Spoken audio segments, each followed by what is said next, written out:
हे बघ आता जे झालं ते झालं, पण आता उठ. बसून काय राहिली आहेस? अगं किती कामं पडली आहेत. करा तुम्ही. मला ज्यांनी नाही होत आहे, मला नाही करता येणार आहे.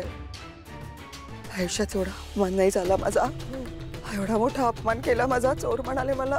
डोक्यातून जात नाहीये या गोष्टी. किती विसरायचा प्रयत्न केला तरी विसरता येत नाहीये मला. मुळात त्या आधिराच्या आईने पोलीस का बोलवले? का बोलवले सांग? तिथल्या तिथे प्रकरण मिटवता नसतं आलं? का माझ्या बॅगेमध्ये मी टाकलं होतं का? मला माहितीये का कोणी टाकलं होतं ते? पण तिथल्या तिथे प्रकरण मिटवता नसतं आलं का? पोलीस बोलवून माझी नालस्ती केली. जोपर्यंत ती आधिराची आई माझी माफी मागत नाही ना, तोपर्यंत मी लग्नालाच येणार नाही. जा.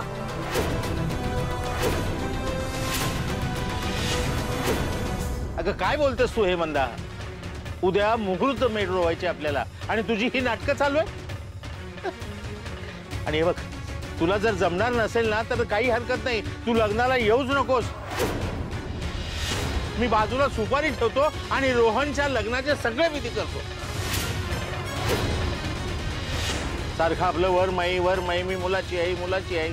अगं आपल्या मुलीचं सुद्धा लग्न होणार आहे. अगं जशी त्यांची मुलगी लग्न करून आपल्या घरी येणार आहे, तशी आपली मुलगी सुद्धा लग्न करून त्यांच्या घरी जाणार आहे. बाबा जरा सावकाश, थोडा श्वास घ्या बरं, शांत व्हा. नंदू नाही ग, मला कळतच नाहीये. हे बघ, जे झालं ना ते चुकीचं आणि वाईट झालंय. आणि मी हेही मान्य करतो की हिनं हे केलेलं नाहीये. पण असं अडून बसण्यात काही अर्थ आहे का? अगं जसं आपल्या मुलाचं लग्न आहे तसं मुलीचंही लग्न आहे, हे विचारून कसं चालेल म्हणता? बरं चुकलं माझं, नाही करणार असं. तुम्ही शांत व्हा. पाणी पे. येईन लग्नाला.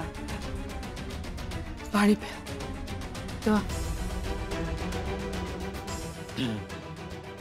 बरं वाटतंय का? हो. तुम्ही पडता का? नाही, बरं आहे.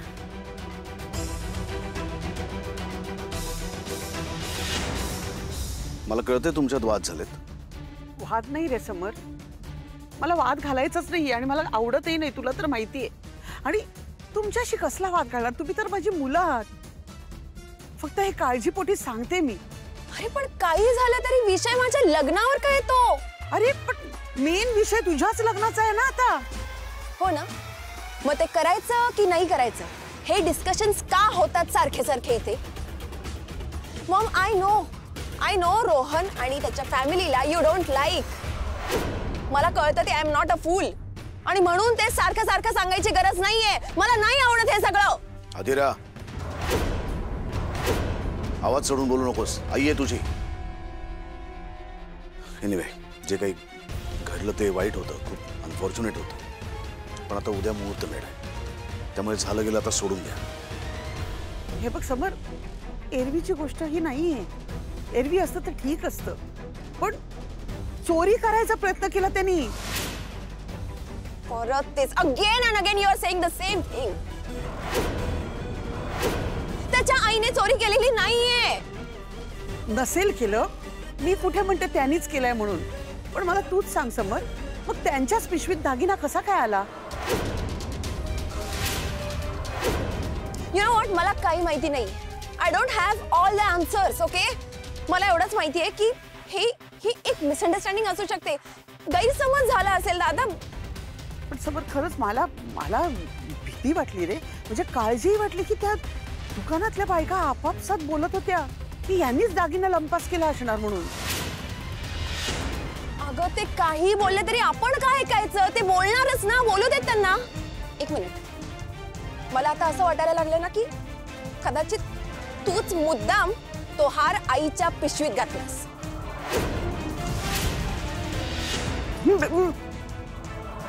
कारण तुला रोहन आणि त्याची फॅमिली आवडतच नाहीये ना.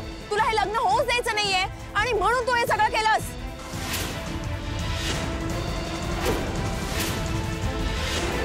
बाबा बरं वाटतंय का? हो बाळा, आता बरं वाटतं. नका ना भांडत जाऊ आई बरोबर, नका चिडत जाऊ एवढे.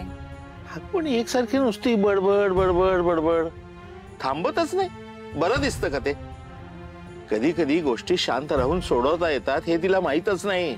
उलट पक्षी माणसांना ना कधी कधी काही न करणं, न बोलणं हे जास्त योग्य ठरतं. हो बाबा, पण आता तो तिचा स्वभाव आहे का? नाही ना. तुम्ही कितीही समजावलं तरी तिला नाही कळणार आहे ते. नंदू, आता फक्त हे कार्य निर्विघ्नपणे पार पडू दे, एवढीच एकच इच्छा आहे माझी परमेश्वराकडे.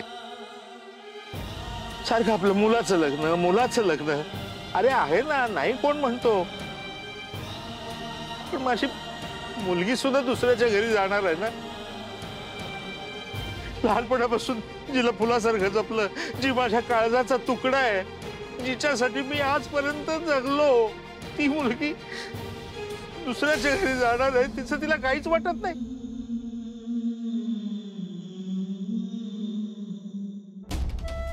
सारखं आपलं वरमाई मी वरमाई, हाच ताठा.